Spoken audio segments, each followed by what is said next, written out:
m'appelle James, je suis hypnothérapeute et coach de vie et également formateur en hypnose depuis 5 ans. En fait, j'ai commencé à l'hypnothérapie lorsque j'étais moniteur auto-école. À partir de là, j'ai voulu aider mes élèves à réussir le permis. De fil en aiguille de la gestion du stress, j'ai commencé à faire la gestion des phobies, etc. et des traumas pour les aider.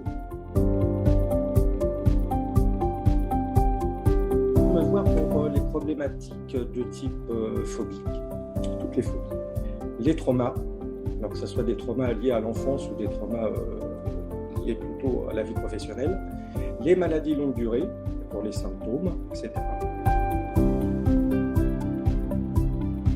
En fait, les effets bénéfiques de l'hypnose sont relativement simples, puisque lorsqu'on est en état d'hypnose, tous les filtres sont enlevés, les filtres de la conscience. Ce qui fait que le cerveau a une nouvelle approche du problème. C'est après, en sortant d'hypnose, qu'il se rend compte, en fait, ayant déjà vécu l'hypnose, la problématique d'une façon différente, et bien, en fait, dans le réel, il se trouve complètement libéré et il n'a plus peur, par exemple dans le cas des phobies, ou si c'est le cas d'une maladie longue durée avec les symptômes sont totalement amoindris.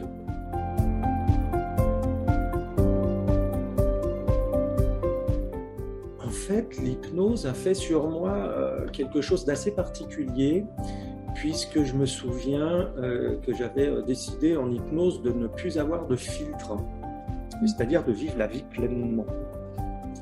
Et mon cerveau l'a compris d'une telle façon que depuis que j'ai commencé mes études d'hypnose, je suis dans l'incapacité de mettre des lunettes de soleil.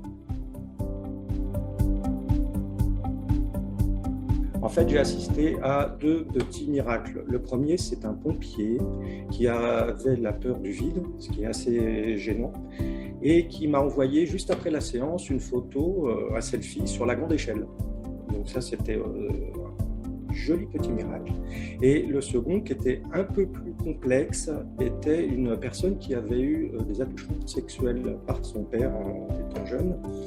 Et après les séances, elle a réussi à dire ces 4 vérités en direct à son père, puisqu'on avait enfin le courage.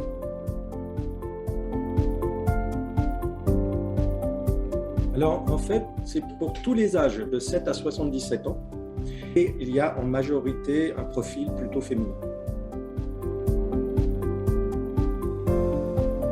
Eh bien, en exemple concret, j'ai le cas d'une jeune fille de 11 ans qui était phobique de l'avion, ce qui était un peu gênant puisqu'elle devait prendre l'avion une semaine après pour partir en vacances. Donc nous avons fait une séance et après, tout de suite, on a mis un casque de réalité virtuelle pour qu'elle puisse prendre l'avion directement et qu'elle se rende compte qu'en fait, elle n'avait plus peur. Le deuxième exemple est le fait d'une personne qui était amaxophobe, c'est-à-dire qu'elle avait la peur de rouler. Suite à un accident, elle ne roulait plus qu'à 30 km/h partout, donc même sur autoroute. Ce qui fait qu'après la séance, elle a pu rouler totalement normalement.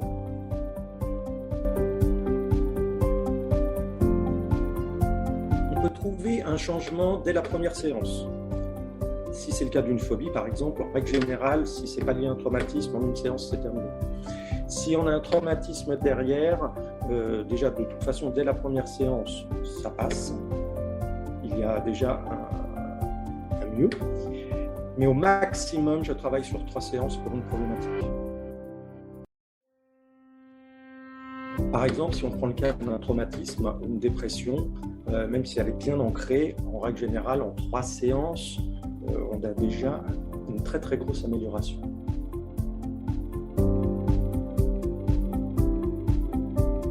En fait, la séance se passe de la manière suivante. Vous savez quand vous arrivez, mais vous ne savez jamais quand vous allez la terminer.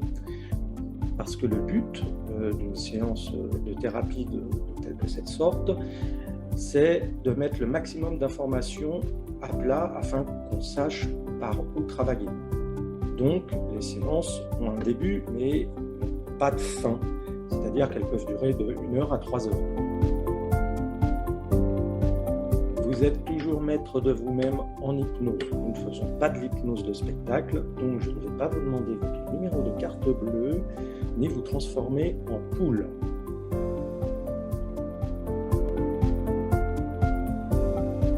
On ne peut pas annuler l'effet d'une hypnose.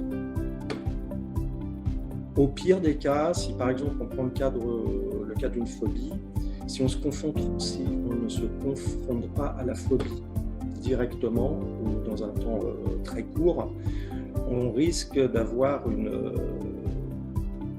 baisse de ses effets. Mais il n'y a pas d'annulation. Eh bien, dans ma pratique, faisant également du coaching de vie, je mélange les deux, c'est-à-dire que je fais de l'hypno-coaching. Ainsi, si on fait que du coaching, les séances de coaching seront beaucoup plus courtes, puisqu'en fait, on va accélérer le changement grâce à l'hypnose. Et inversement aussi, si j'intègre le coaching dans l'hypnose, ça permet à l'extérieur d'avoir un travail plus concluant. De plus, je fais des séances de coaching et d'hypnose en langue des signes pour les personnes sourdes et muettes.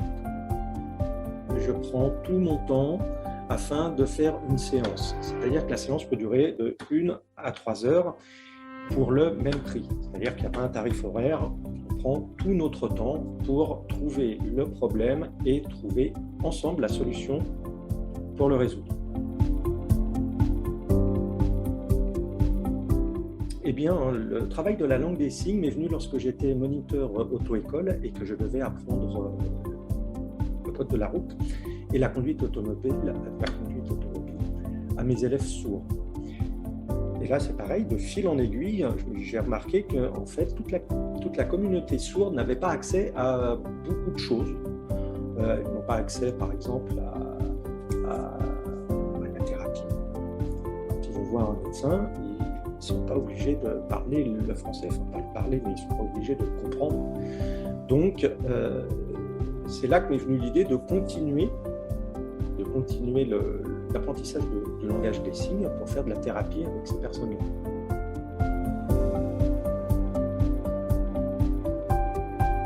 L'hypnose, si c'est un symbole ou une action, je dirais que c'est faire tomber les murs pour vivre pleinement sa vie.